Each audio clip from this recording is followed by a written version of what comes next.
Will you please join me by closing your eyes? We begin in a field. We are surrounded by the most gorgeous lilies and tulips. The sky is a pale blue and empty, rid of all clouds. Or airplanes too.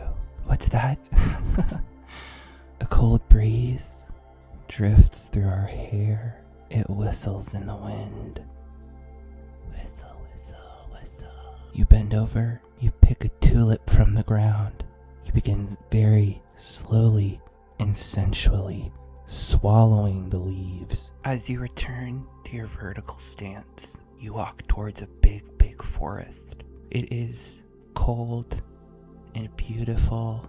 Little cracks of light are able to escape from above you. You hear a gentle chirping in the background. You think to yourself, must be a bird or something, because you're outside and birds are known to chirp. You walk forward. Ow, ow. You're barefoot in the bark dust for some reason. You're naked, by the way. Scantily clad in all your glory. You pick up your foot and you dust off the bark. You look around. What's that? Size 13 maroon Crocs? Just my size. Now that you have a bit of footwear, you feel as though you can traverse these woods with more integrity. You take a bold step forward, and then another. In this industry, we call that walking. And like Eve in the garden, you realize your nudity. You feel shame. A shame you remember from childhood, when you were playing tag, and the hook of someone's tennis shoes made your long gym shorts come crawling to the ground. Your wiener, or vag, was exposed to the world. Elementary school was rough for you. And middle school will be rough as well. You look to the forest floor, and you wonder, what doth I cover myself with? And what's that you see? An Avatar-esque loincloth that's already there and perfectly your size. Also, why do we never see the wieners of the Na'vi? I would like to see Na'vi wieners. Now that you are slightly more robed than before, especially with your Crocs, you begin to realize that you don't remember why you're here. It's not important in the first place. Where are you exactly? In your mind, as you walk deeper, you smell a stench unlike any you smelled.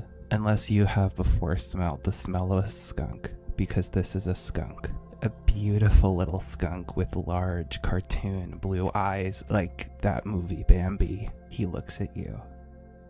You look at him. You lock eyes. He does a very swift jerk-off motion, gives you the finger, and scurries further into the woods. This is when you know. I'm home. You get a sudden hunger for food.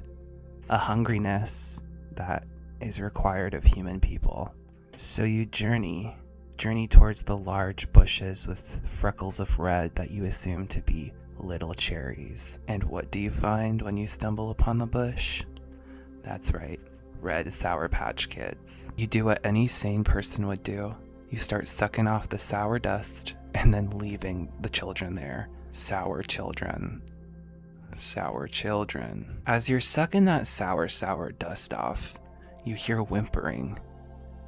You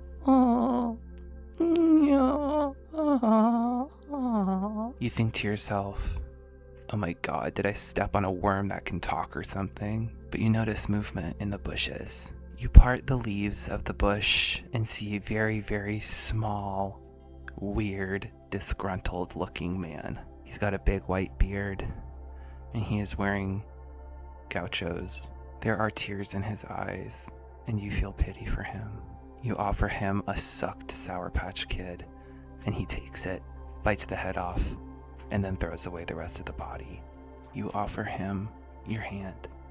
He climbs into it, and together you journey further into this forest. Before you know it, you are at the most beautiful ravine. It slices its way perfectly down the center of the forest. It babbles in a very quiet tone, and you reach down and suckle up the water. Oh my god, it's Crystal Pepsi. Have you ever had Crystal Pepsi, weird little f***ed up, disgruntled man that I found? No. You lap up the crystal Pepsi together as if you were two young bucks. You think to yourself, how in the hell does this help the ecosystem? If Crystal Pepsi had been actually carving out a ravine in this forest, it would smell like f***ing bullshit out here. There's no way the plants like this. This is awful. You decide to do something about it. You and the f***ed up, disgruntled little man journey up to see where the creek begins. You journey up the river, and who do you see? A big, voluptuous grizzly bear. He growls a terrible growl. He asks you, what are you doing in my forest? And you're like, I was told this is the forest of my mind. And then he's like, who told you that?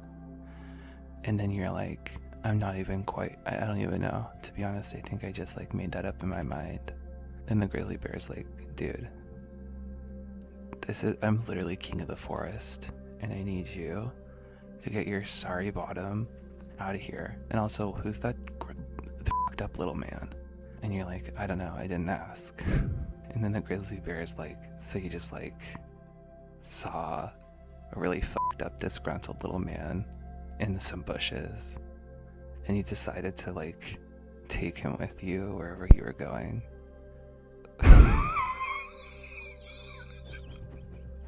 And you're just like, yeah.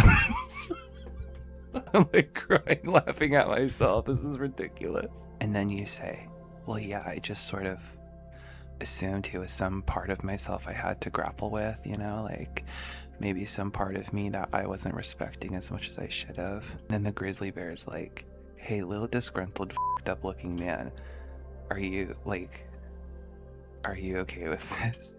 And then the disgruntled little man, he goes, honestly, honestly, listening to your guys' conversation calling me a f***ed up, disgruntled little man makes me like really sad. And I've just sort of been too nervous to say anything.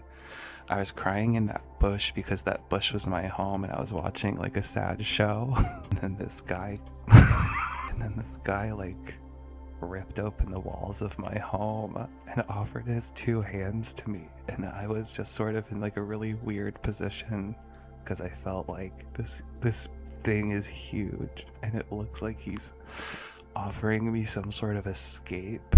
I just sort of felt like I was in the face of God and I wasn't allowed to say no because maybe there's a bigger plan. And so I just like agreed. But now you guys are calling me like a f***ed up, disgruntled little man, and I have been too nervous to say anything. But like, you guys are really mean. Both of you are really mean. I was semi-kidnapped. I guess I did consent to this, but I'm really scared now. So then the grizzly bear's like, okay, you two, why were you even coming this way? Like, were you just wandering or something, or did you have something in mind? And you're like, well, no, the water tasted like Crystal Pepsi. And so I felt a little worried that something was going wrong.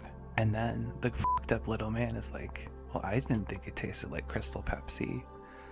And then you're like, oh shit, I took that like little pill that you let dissolve on your tongue that turns sour things sweet. That was from like 2016 YouTube videos. I totally forgot. And so the bear's like, so you come into my forest, you kidnap someone who lives here, and then you dislike the taste of the water, and so you just like wander around like this is people's homes. And so you're like, I'm so sorry, I don't really know what to do now, this is really awkward. I just found a loincloth on the ground and these Crocs that were my size, and so it felt like it was meant to be. And so the grizzly bear's like, so that's not a loincloth, that's the torn up parachute from a hang glider who crashed and died in here, and those are his Crocs that happened to fly off cartoonishly as he crashed. So you found a dead man's shoes and the murder weapon, and you're just wandering through a forest and you kidnapped a fucked up little man. You and the grizzly bear sort of start thinking like, this isn't even like a mystical world. This was not like a fantasy world. This is the normal human world. What is this creature? Because it's like a miniature human and it's like really wrinkly and weird and has gauchos for some reason. And so you and the grizzly bear are like, actually, where the fuck did you come from, little man? And so he has to explain to you guys, like, well, I got lost here a long time ago. I came through a knot in a tree and I haven't been able to find it. So you and the grizzly bear are like, okay, let's go find where that tree can be. So the three of you are now searching through the forest, and you knock on big redwoods just to see. Certainly some sort of magical noise will happen when you knock on a hollow tree to another world. You go up to one tree, you knock, and you've immediately found the tree. You look down to the little man and you're like, bro, I found it right away, and you've been looking this whole time. And he's like, well, yeah, I guess I'm not that good of a looker for things, and I guess I kind of got pretty sidetracked really quickly. I mean, I found a miniature TV for me to watch telenovelas on, and so I kind of felt like maybe I can hang out here for a while. And then you're like, how long have you been here? And then the little man is like, I've only been here about like maybe 3 days. And you're like, oh my god. So you just sort of been missing from your dimension for a while, and you've only been here for 3 days? That's like, how did you find a TV right away? And he's like, dude, literally my thoughts exactly. I just found, like, literally the first thing I found when I was here was this miniature TV that had telenovelas on it. Like, how does it get cables not plugged into anything? We're in the middle of the forest. And he's like, I know. You find the knot in the tree, and the three of you climb inside. And now you are in another dimension, not so far off from ours. The stems of the flowers are multicolored, while the beautiful flowering on top is the green part. Yeah, they sort of did that really cool writing thing where when you go into another dimension, things are just like a little off, and they have like really cool, like fun little not real details in the background that don't really like serve any part of the plot at all. It just is like world building for the people who want to enjoy it. And it's what we in the business called creative writing. You see that they have regular houses that are just happen to be small, like normal 21st century homes. The little man shows you to his village. Apparently, they all look pretty normal. They all kind of just look like human beings that are really short. He is a f***ed up, disgruntled little man, like genuinely. And so the things you were saying about him earlier were actually cutting deep because he was made fun of a lot in school because he looks really fucked up and weird. So now that you know, you kind of hit a sore spot. You and the grizzly bear are sort of like, should we say something? And the grizzly bear is actually sort of like, hey, we don't know this guy really. And it's not like we have to stay here. Like the portal's just right over there and like he got home. You're like, okay, I guess that's true. Bye, fucked up little man, and you go back through the portal. And now that you're back hanging out with the grizzly bear in the original forest, he's like, honestly, I'm sorry that I got so mad at you. I don't know why I got so angry. That was, I don't know, I guess like being king is a really big responsibility, and like I'm pretty young still, and the fact that I am king so early, I just want to do a good job, and so like I say things I don't mean, so I'm really sorry. And you're like, I totally don't worry about it. It's like, it's okay, I understand. Then you start absolutely tonguing this bear. You and this bear are making the fuck out. And he turns into a human. He's this ripped, really sexy guy, and you're like, oh my god. Hi. Were you king of the forest, or was that like, I just don't even feel like I can trust you anymore. He's like, no. Here's the thing. Here's the crazy thing. I am a bear. I don't know why tonguing you turned me into a human. I'm really scared right now. I've never been bipedal. It feels so weird. This being a human thing makes me feel really weird. And then you start to get really worried. You're like, why did he turn into a human? And I didn't turn into like a bear. And he's like, dude, I'm just as confused as you. I didn't even think I was gay. You're a man in this situation, by the way. And so we were just tonguing, and I guess like I'm discovering I'm gay now, and also I just turned into a person. This is a really big day for me. And you're like, whoa. I'm really sorry that this all went so quickly. That I'm sorry if I made you uncomfortable. That was not my intention. And the human who was a bear is like, okay, I think maybe you should just leave. This was really weird, and I'm really kind of uncomfortable. And I want to go see my parents, but I'm worried that they're not going to recognize me now that I'm a human. I think maybe it's best if you just leave. So you untie the part of a parachute that you thought was a loincloth. You take off the Crocs and you walk back into the beautiful meadow. You lay down. The talking worms from earlier start to devour your body. Because you were never a body. We're all just spirits. And down into the earth you become once more. And all is well. Thank you so much for joining me. It's been a pleasure. I love you. Let's all love each other. Kiss me on the mouth. Good night. I love you.